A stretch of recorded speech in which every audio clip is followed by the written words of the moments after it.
What's up, everybody? Welcome to the first Time Capsule episode of 2023. I'm your host, SmoothOperative, and if you are new here, Time Capsule is a show where we travel back in time to your favorite years in gaming and showcase awesome speedruns of games that were released in the same year. Tonight we focus on the year 2003 with speedruns of Star Wars Jedi Knight, Jedi Academy, and later Futurama. But before we jump into the action with Jedi Academy, let's cover a few announcements. First of all, GDQ 2023 Online is coming up this weekend, January 8th through the 15th. You can check out gamesdonequick.com for more information on that and take a peek at the schedule. Also, unapologetically black and fast submissions are open from now until the end of the night tonight, January 3rd. You can use the command !UBAF in chat for more information on that. But that's all I have for you right now, so let's get everything going. Please welcome our first runner, Yui. Hey guys, my name is Yui, and this is Star Wars Jedi Knight Jedi Academy, 20% no stab launch.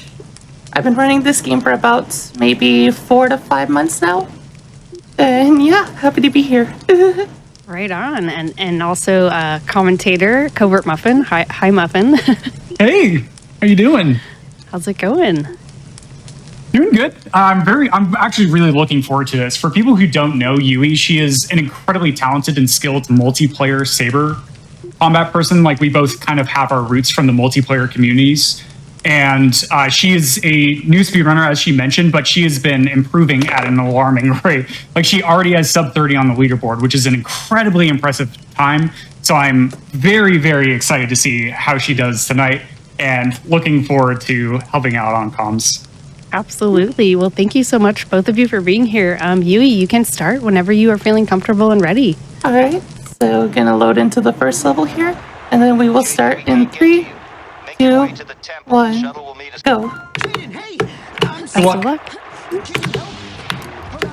Okay, so first off, the structure of this game is going to be 2 story missions followed by a group of side missions, and doing those side missions will basically improve our character and allow us to progress in the story to more story missions. But here on Yavin 1B, we have a lightsaber, as you can see, and you're going to see the camera moving around a good amount, and this is not because we're kind of confused as to where to go, but really it's to build speed. So moving at a diagonal and jumping and turning into that builds us speed, and then jumping over and over again allows us to retain that. And this is sort of the style of like Source and Quake-based games, as Academy is based off of a Quake 3 engine. But here at the end of the mission, we have a little arena, 2 stormtroopers, and 1 Sith dude that we're going to take out really fast. Nice. And then we are going to be moving on to our next story mission, which is Yavin 2. And Yavin 2 is going to unlock a bunch of basic force powers that we're going to be upgrading and utilizing throughout the entire speedrun. Most importantly, is going to be none other than force jump. So in the bottom right-hand corner, you'll notice a blue meter that has a number that's going to be going down while Yui is jumping. And that's because she is spending force in order to be able to jump for longer, and also to be able to jump higher as well. There we go, words. And as we progress through sort of the tiers of the game, this is going to improve force jump, allowing us to spend more force and jump for higher and longer. But yeah, besides that, we have a set of other basic force powers: pull, push, sense, speed, and those will be upgraded alongside jump once we get into the next tier of missions. But here, at the end of Yavin 2, we are going to be entering a really cool sort of structure of gameplay, which are going to be known as side missions. And basically, we get to choose which side missions we want to do. We only have to do 4 out of 5 in any percent before we're able to progress with the story. But there, as we saw Yui menuing so fast, it's so impressive. Yui ended up leveling up a force power known as Force Lightning, so we get to choose to spend a single point to upgrade an advanced force power. But here's a big sequence break that Yui's trying to do to jump over an invisible instant kill death plane. There is just literally an invisible airplane there that Yui's trying to get over. Nicely done, getting through their 3rd try. Very impressive. That's honestly like one of the hardest jumps in like the entire run, if I'm not lying. That's like very, very difficult to do. So impressive to see that busted out on stage. But yeah, so here, Tier 1 Rail, it's a very long mission. We do it first because we don't have any sort of benefit from the advanced force powers that we're going to unlock, but it's also arguably the hardest and most complex level to get through really quickly, as we see Yui doing a really nice jump chain there. And so basically as speedrunners, right, if we're going to want to reset on Tier 1 Rail, we want that earlier in the run rather than later. So we end up just doing it first, mostly for that reason. But as we're progressing through, you're going to notice some very distinct things, which I think is one of the reasons why Academy is one of the coolest speedruns out there, which is something known as bypassing velocity reduction on ground impact, or VRGI for short. So basically, whenever we jump in, as we see Yui finishing the mission, going on to the next side mission, whenever we jump, if we jump from same elevation to same elevation, or from lower to higher ground, then we actually end up proccing VRGI, which instantaneously cuts our speed by 50%. It is literally 50%. It's a lot. It's a lot. No, we don't however, yeah, no, we like to go fast. But that being said, if we actually jump from higher to lower ground within a certain range of heights, then we are able to end up mitigating VRGI, which means that we do not proc it and we are able to maintain our speed. We're also going to see Yui especially use this tech later on in the run, which is something known as spin glitch, which is doing a spin animation in the air, also mitigates VRGI. And there's a funny reason why this occurs, that spin glitch ends up mitigating VRGI, is for whatever reason, the developers forgot to copy and paste a single line of code. So just spinning with your lightsaber ends up causing you to be able to maintain your speed. All because of that. It's very funny. But here in this level, this is probably the scariest level in the run. Not because of its difficulty, but more so because there are spooky sandworms everywhere. And so basically just jumping on the sand, staying off the sand as much as possible is going to allow Yui to be able to continue to progress through, pick up some parts that are going to allow us to repair the shuttle, and be able to escape this planet. Cool. Nicely done. 2 side missions down.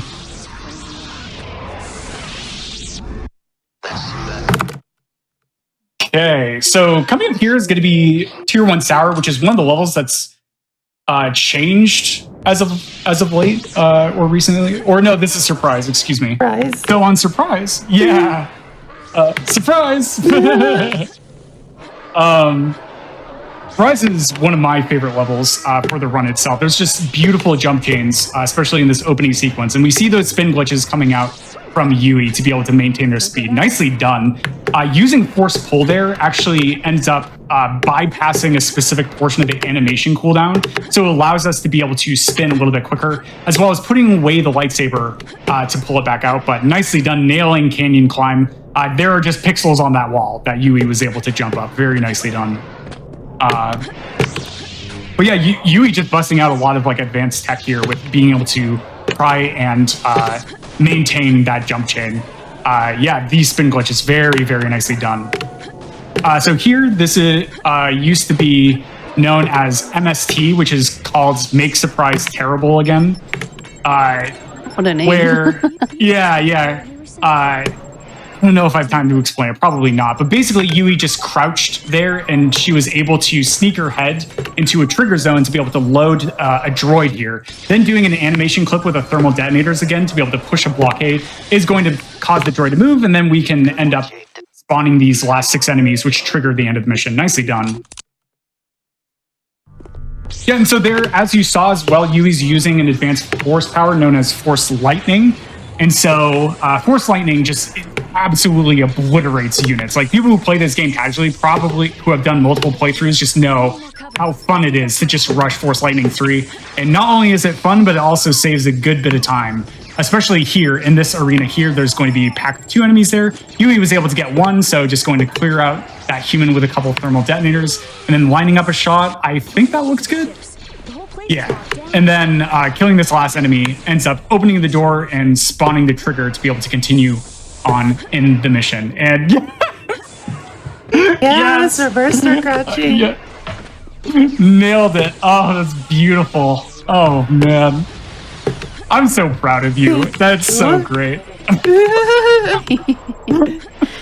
How precise are some of these like jumps where you have to like spin right at the precise moment, or is it pretty free? Yeah, do you want to answer that one? I don't know how to answer. Okay, yeah, sure. So there's a specific amount of time that it takes to be able to go through the spin to be able to end up being able to mitigate VRGI. You have to start the spin animation. That's what causes VRGI to disappear. So when we only have medium style right now, it's very difficult because the swings take a while, and we have to actually do 2 swings to be able to get a spin animation off. So with a slower saber and force jump 1, where we can only jump like a very short distance upwards and maintain that height while we get the spins off, it's very, very difficult and very, very precise to be able to land those consistently, like Yui was doing. Impressive stuff. Yeah, very impressive.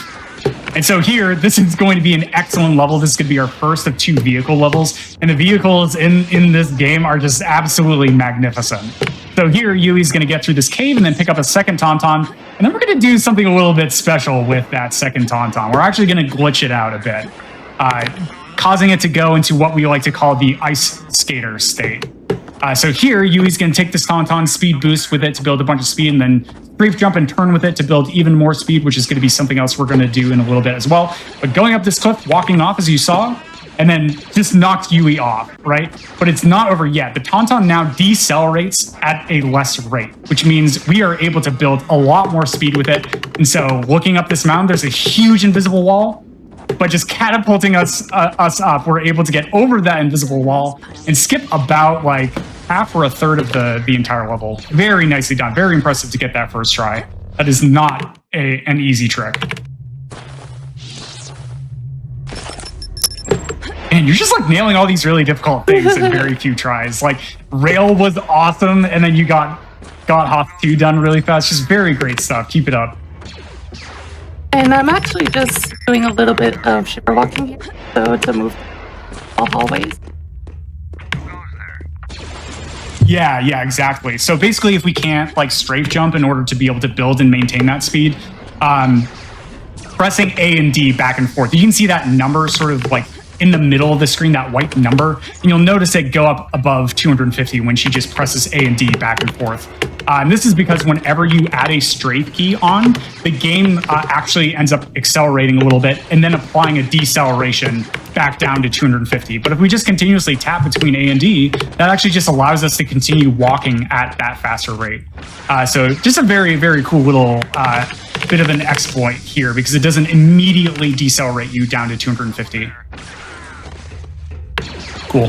But yeah, using Force Lightning here just to be able to get past these Stormtroopers. A lot of these Stormtroopers have very specific paths and very, very, very specific triggers. So like we just know how to go through these hallways consistently every single time. But up here, we're actually going to have our second lightsaber on lightsaber combat.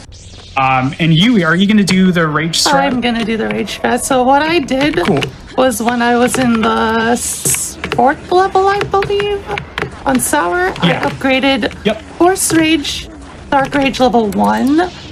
So I'm going to activate it here in order to not get parried by Alora's lightsaber and do a little bit of saber pans, finish her off. Yeah, so there you just saw Yui cut through the enemy, and that's known as mitigating the parry value or getting around it. I would love to talk more about saber stuff, but this level is going to get ridiculous. So activating Force Rage to stop us from going under 1 health, then running the speeder bike into us is going to allow us to knock us up the mountain second try. Are you kidding me? This is the run killer level, okay? This is tier 2 trip. And so that is unbelievably precise and incredibly finicky and incredibly difficult. So getting that fast is just so incredibly hyped. Oh my goodness, you're playing so well. This is amazing. Thank you. Yeah, and so start and the end of the level are right next to each other. So just getting us up on that mountain allows us to jump to the end. And so that's just exactly what Yui did. But here, tier 2 rogue, we have force jump level 2, so we can jump for longer. And Yui just having that faster style now coming into the second tier of missions, it's going to allow her to do spin glitch a lot more effectively. But there, we had to jump around a giant invisible wall, and Yui made that look incredibly easy. Trust me, it is not. it is not at all. Especially for the strat I went for, because I used the pole instead of the side of the bridge. Yeah, so Yui's pulling out these jump chains that even top level runners don't do because they save like split seconds, and they're just like a million times more difficult. So really nicely done. But yeah, here we're on tier 2 deep red. We had our lightsaber and all of our other weapons confiscated. So it's kind of funny that they make you do the menu management before to choose your armaments, and you just haven't taken away. But here we picked up like the second most basic weapon, an E11 blaster rifle, and it's going to we're going to do a really cool manipulation with it. But here Yui going for an incredibly difficult crouch climb, gets it first try. Let's go. Let's go. That saves 1 second. Because there's an elevator, there's an elevator right next to it. So it's like, you could take the elevator, or you could do this incredibly precise crouch climb in order to build just enough height to be able to get up there. So, it's wow. Just wow. But yeah, here, there's going to be a boss at the very end who's going to have the most advanced weapon, but we have basic force abilities known as Force Sense. So in the base game for casual players, the Force Sense allows you to sort of like see items, see secrets and stuff like that. But here, as speedrunners, it also gives us 100% accuracy. So there's no spray now with the rapid fire of the E11, and we can just shoot the boss right after entering the arena with the second most basic weapon in the entire game. Oh boy. All right, tier 2 Rancor, let's go. So Rancor is a really cool level. So in tier 2, fun story, there actually used to be another mission that was faster than tier 2 Rancor, but with the work of runners like Jid and Oem, and I think maybe Hotshot and a couple others, they actually discovered over 20 seconds of time save on Rancor collectively, and especially with the utilization of spin glitch to be able to mitigate VRGI, which once again, if we jump from same elevation to same elevation, we lose 50% of our speed. But if we do the spin glitch animation, it allows us to maintain that speed. As Yui mind tricks the Rancor, so it just doesn't move for the rest of the mission. So very, very cool community contributions. Like the entire community has put in a lot of work into the speed game collectively. But here, also using thermal detonators once again to sneak our hitbox into the wall, and that's going to allow us to press a switch, mitigating like a significant amount of backtracking. It's probably one of the most significant finds on Rancor to just free all of the prisoners in this one spot. But here, Yui is going to start setting up for a really cool manipulation. You saw her kill 3 of the prisoners earlier, but the captain is still alive. So what Yui does is she skips a bit of dialogue there and then comes through. Comes through and ends up killing this last grouping of enemies, and then she's going to go back and kill the captain. Ooh, yeah. So Yui cannot lose another single prisoner here while this is going on. If she does, then she ends up losing the mission, all simply because she ended up killing a number of prisoners at the start of the mission. But there we go. We're able to get through. That's good. That's good. But yeah, so if Yui had gotten sort of like locked into that and continued failing it over, she may have just had to restart the level. But yeah, they're killing the last prisoner as the fade out is happening on the dialogue. That is going to allow Yui to be able to skip having to bring back that last grouping of prisoners. Oh, yes, you got the captain in the back. Yeah, you did. Okay, so there's one of the 4 prisoners, which is predetermined. It's the same prisoner of every single time. Is called the captain, and the captain is the one that has to reach a certain point in order for us to be able to end the mission. And so she just had to force push them in there. But here is Vision 1. So shooting the flechette is going to allow Yui to build a bunch of speed, and then we're going to continue through. So this is probably the most notorious level in the run for its difficulty. Yeah, you didn't get a Stuker. Good. I was like, where's the Stuker rifle? I was like, I think it fell through the floor. Oh no. Which can happen. Yeah. That just happens. It's very, very rare. In fact, I've only seen that happen twice before on that one enemy. But that's okay. So basically, coming through this mission is going to have one of the biggest and most hyped jump chains, which is known as Suomi Skip, which major shoutouts to one runner, Savasuka, who is the original pioneer for this jump chain. So I'm just going to stop talking and let Yui focus and let you watch.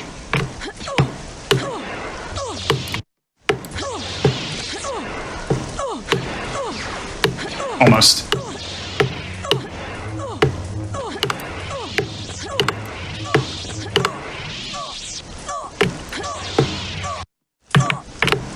Wow, beautiful second try. That is so unreal. Oh no, and you're doing this. That's right, I forgot you do this.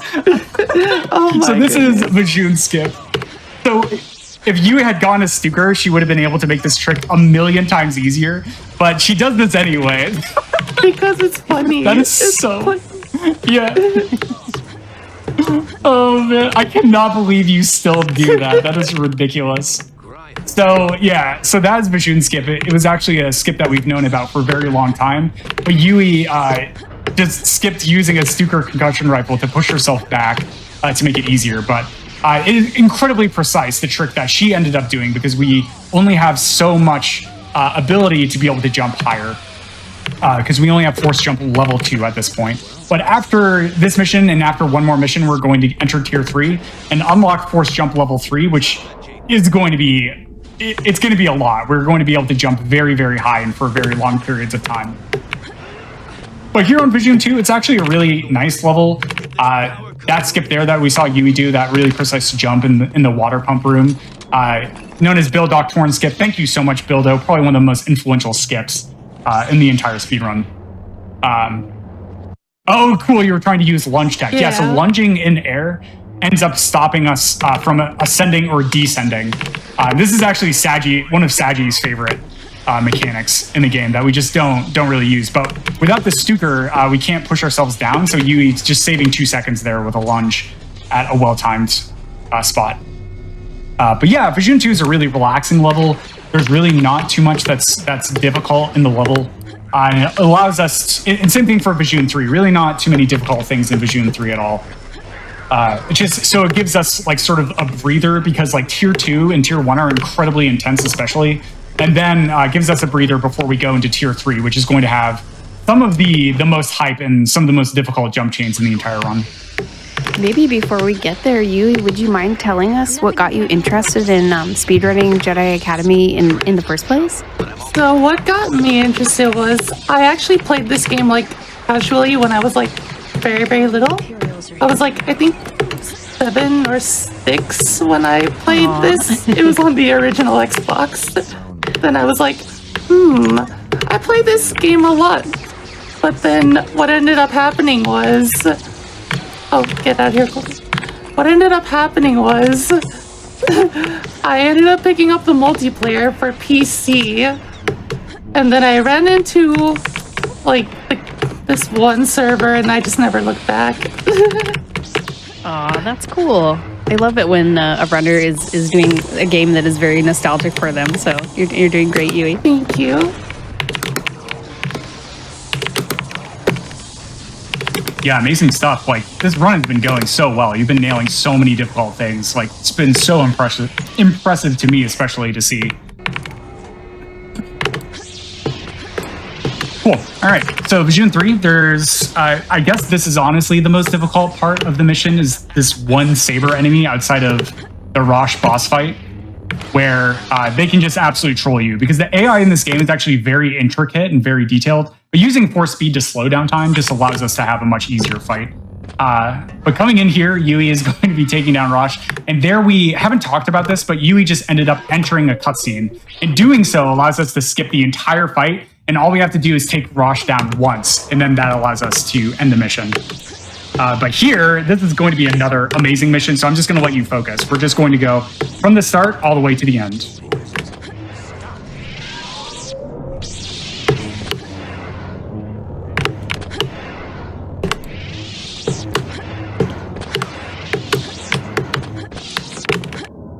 Beautiful! And taking the lower path too, which is a lot more difficult and a lot more precise for something like half a second of time save or something like that. Like, it's very, very minimal. The moveset is just so impressive. Yeah. So there, a really key factor is activating Force Protect, which mitigates 80% of damage. So Yui ended up just using that at a really specific time to be able to mitigate a bunch of fall damage. So ending the mission with 16 out of 100 health. Okay, Hevel's probably one of the most intricate and sort of detailed levels in the sense of force management. So in the bottom right-hand corner, once again, is the force meter. And we have to jump all the way to the top of the tower. So your force only regenerates at a specific rate as she goes into a really difficult jump. Beautiful. Very nicely done. And so in order to be able to force jump, we need force, right? So like if you don't have force, you can't use force jump. So Yui, just with very, very, very, very precise jump heights at each and every single jump, allowed her to be able to continue to progress through the mission. Whereas if she had over jumped in a lot of the jumps, especially at the beginning, then she would have had to wait for force to regenerate for her to be able to progress. But yeah, very nicely done. And nailing the difficult jump first try as well is super hype. Ooh, all right, that is Hubble. Oh, Biss. Yeah, so 2 more side missions to go in Tier 3 before we're going to get into the last 4 story missions of the run. But here, Biss is actually very sort of similar to what you might see in a Jedi Knight 2 Jedi Outcast speedrun, where it's this very low ceiling, packed hallways with a ton of enemies.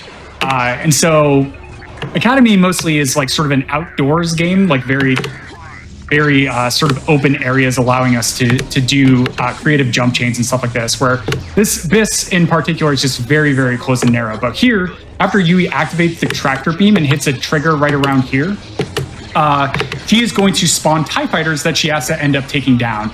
So what she's going to do is actually use Spin Glitch especially to be able to move through this very flat level at a very, very fast pace. And this is very important that she is trying to hit a specific cycle on these TIE fighters at the top of this elevator here. And so if she does this, the TIE... I forgot to mind trick the okay. trooper. Oh, that's going to be fun. So Yui is going to get a rocket in the face when she goes back down that elevator towards the end of the mission. But here, coming over to the side console, shoutouts to Dr. Meowington. We used to go to a different console, which is later on. But Yui, using Spin Glitch as well as the Stuker to go through really fast, is able to hit these TIE fighters at a specific cycle. Very, very well done. I cannot express that. There were so many moving parts there, and she had to nail a lot of really intense and difficult movement to just be able to hit that specific cycle. Very, very well done. Oh, Rocket Trooper is nice. Yeah, just killing that list of enemies is going to allow us to end the mission and go into probably the coolest mission for Spin Glitch and Crouch Boost users.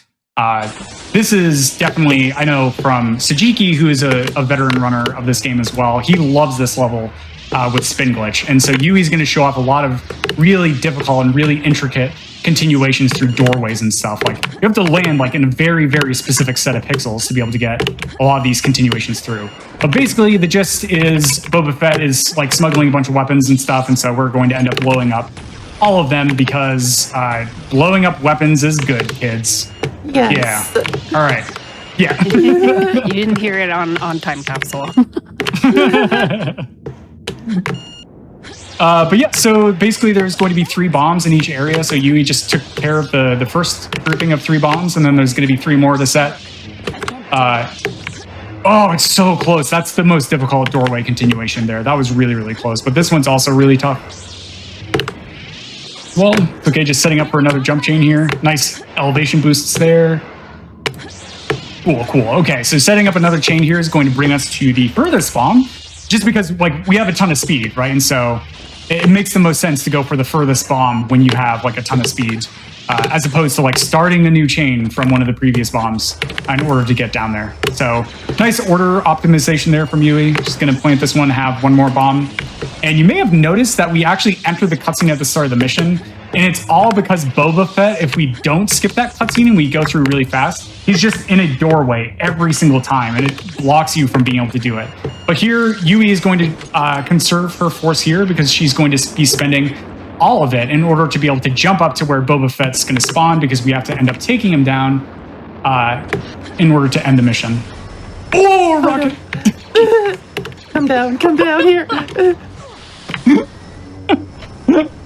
Oh my yeah, so goodness, if that happens, Boba Fett, oh my goodness. There we go. Okay. Whew. Deep breaths. Oh, man. I did not expect that.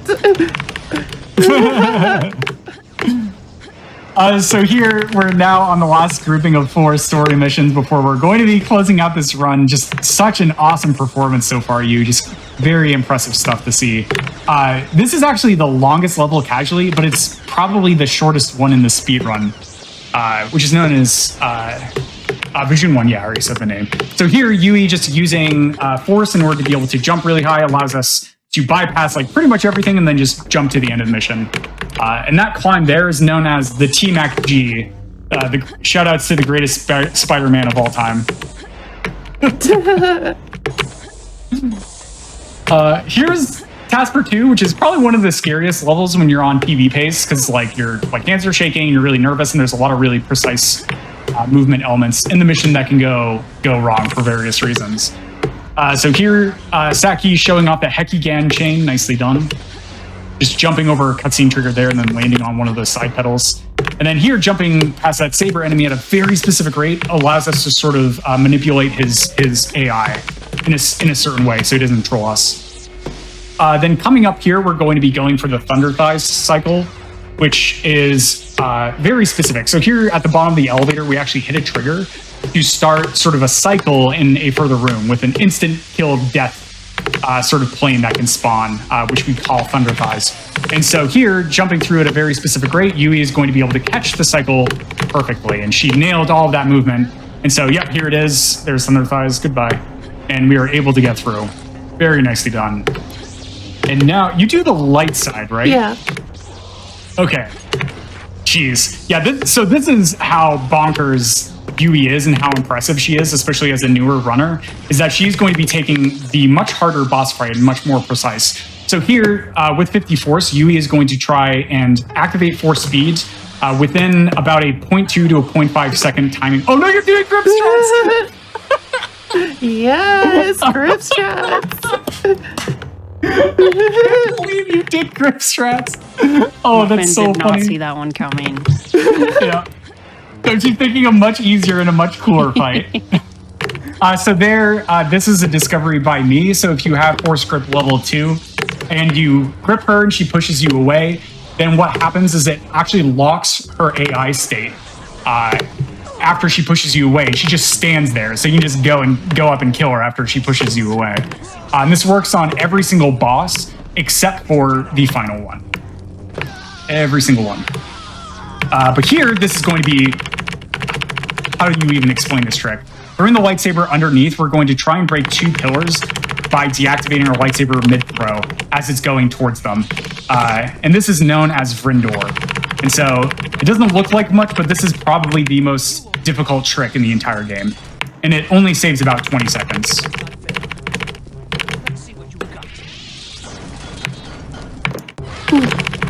Yep. So they're the specific moves that Saki's doing. She's walking in specific spots. She's turning around at a very specific timing. And then she is also deactivating the lightsaber at a specific timing. So there's actually 3 incredibly precise timings that come into the trick overall. And so you have to nail every single one. Ah, there we go. Nicely done. All right, Core 2. This level is going to go really, really fast. So get ready on time. It's going to be coming up in about... I want to say like 20, 30 seconds or so, depending on how badly Tavion trolls. But nicely done, jumping to the very end of the mission like immediately, and then we are going to be coming down using spins to try and maintain speed in order to go through. And Yui's also being very, very cognizant of her force as well to just make sure that she has enough force to be able to activate force speed twice. Okay, get ready on time. And time. Oh my gosh, GG. GG. Yo, GG. Gosh, Yui, I want to know, like, okay, so everything in this run that you just showed us looks really difficult, and I'm kind of curious what you think was like the hardest thing to overcome when you were learning Jedi Academy. Being nervous about those hard jumps. Oh, yeah. I think that's what But you were mostly able gets to- me down when I'm doing like TV runs or marathon runs in general. Oh, yeah. I think that's what mostly gets me down when I'm doing like TV runs or marathon runs in general. trying to like keep a good attitude when something goes wrong. Aw. Well, you're definitely doing amazing, and you'll be getting more practice the more you do it. And I know we're all very excited to see you run this again, which will be in Frame Fatales. Is that correct? Yes.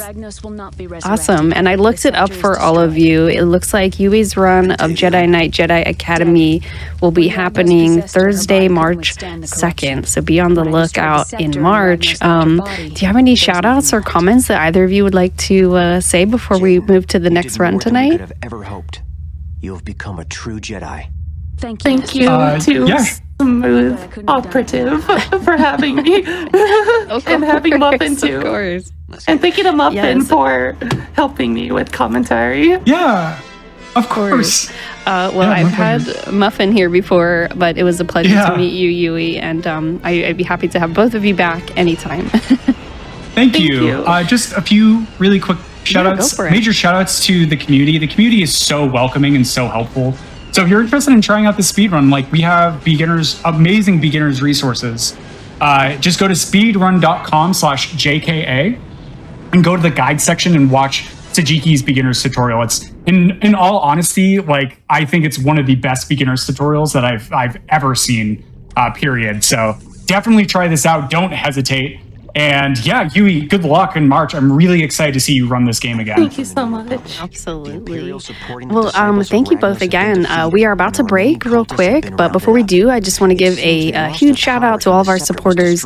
Your subs, Prime Gaming subs, gift subs, and bits cheered here on the GDQ Twitch channel do help support Games Done Quick, both with Hotfix and with AGDQ 2023 costs, including the most unfortunate hotel cancellation costs. But please consider subscribing if you do enjoy your daily dose of GDQ.